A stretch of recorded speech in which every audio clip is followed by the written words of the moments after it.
To all my followers, non-followers, Facebook friends, to all my viewers, ang videong ito ay para po sa inyo.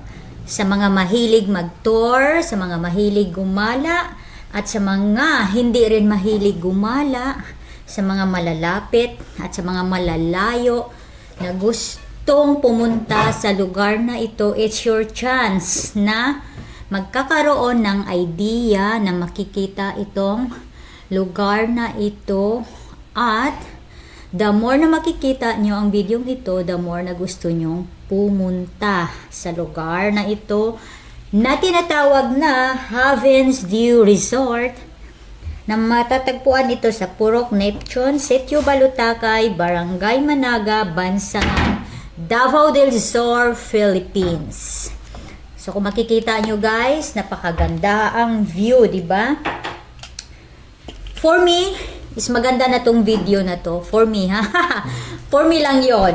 Pero at least, may ipapakita ko sa inyo ang ganda ng kanilang view. My God, I really love it. Mayroon silang swimming pool. Mayroon din silang mga gardens na napakaraming different kinds of flowers na makikita natin. May mga ano din sila, may mga couples room or rooms for 5, for 4, for 3. Mayroon din silang family room, may function hall for the events, may restaurant. Tingnan nyo guys itong mga bulaklak, oh. It's so very, very wonderful. Ito talaga yung napakaganda. Panoorin yung tanawin ng mga bulaklak, diba? Mayroon din silang statue ng peacock, statue ng Mount Apo, statue ng Mount Apo. Kung ano lang pinagsasabi ko. Ayan my lovely couples na nag-taking photos and videos din. So, ayan yung kanilang peacock, oh. Ganda-ganda siya panoorin. I really, really love it. And by the way, pasensya na po sa sa video ko. Actually, yung pagka-capture ko dito is hindi naman siya totally siguro maganda.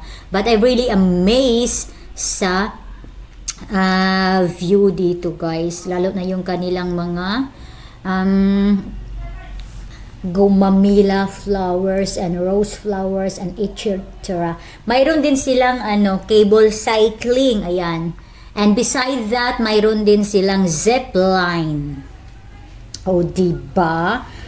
And dito makikita mo yung yung tuktok ng Mount Apo, at saka dito sa boundary nila banda sa kabila is cabbage farm. Actually, napapalibutan ito ng mga farms. Yung lugar nito is farm area ng vegetables. Thank you so much!